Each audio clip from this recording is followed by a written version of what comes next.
tous, j'espère que vous allez bien. Aujourd'hui, j'ai 3 minutes pour vous parler des différentes couleurs des étoiles, alors c'est parti. Bon, j'avoue qu'au départ, quand j'ai commencé à lever les yeux au ciel, toutes les étoiles que j'observais me paraissaient un petit peu blanches. Alors pour expliquer cela, on va parler de l'œil, et plus précisément de la rétine. Alors voici un petit schéma qui pourra vous aider à mieux. Le schéma figure la rétine, et au fond de la rétine, on constate la présence de bâtonnets et de cônes. Les bâtonnets, en fait, vont s'activer la nuit, quand il y aura très peu de lumière. En fait, ils vont transformer la lumière, qui est une onde électromagnétique, en un signal qui va parvenir jusqu'au cerveau. Le cerveau va ensuite transformer ce signal en une image qui sera noire, blanche, avec quelques nuances de gris. En fait, cela explique pourquoi les étoiles les moins lumineuses paraissent blanches. Que l'on perçoit un peu plus de lumière, par exemple, si on regarde une étoile qui est très lumineuse, comme Sirius par exemple, ce sont les cônes qui vont rentrer en action.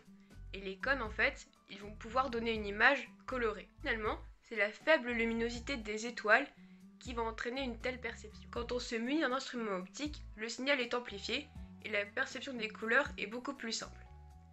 On se rend finalement compte que les étoiles offrent un large panel de couleurs fort sympathiques, comme du bleu, du blanc ou du rouge. Alors pour expliquer pourquoi les étoiles ont des couleurs différentes, on va s'intéresser au système binaire visuel d'Albireo dans la constellation du Cygne. Je vous mets une petite image ici, et comme on peut le constater, il y a une étoile jaune et une étoile bleue. L'étoile jaune s'appelle Albireo A, elle fait 5 fois la masse du Soleil, elle est environ 900 fois plus lumineuse que lui, et elle a une température qui s'élève à 4400 Kelvin. Albireo B, l'étoile bleue donc, est 100 fois plus lumineuse que le Soleil, elle fait environ 3 fois sa masse, et a une température qui s'élève à 11 000 Kelvin.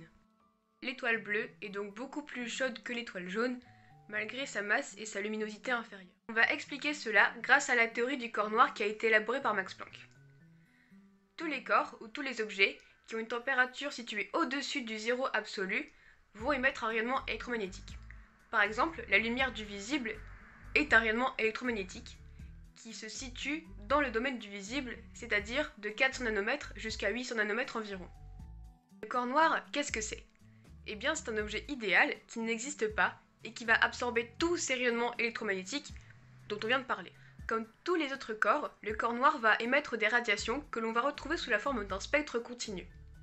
Ce spectre continu ne va dépendre que de la température et uniquement de la température.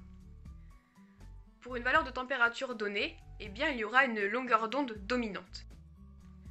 Une étoile fonctionne de la même manière qu'un corps noir. Alors voici une petite animation sur laquelle vous pouvez voir un graphique.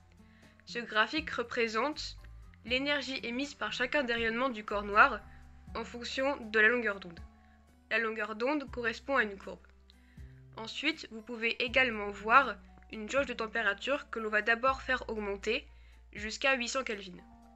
On peut remarquer que le corps noir va devenir incandescent et rougeâtre. On augmente ensuite à 4400 Kelvin. Il devient jaune et c'est Albireo A.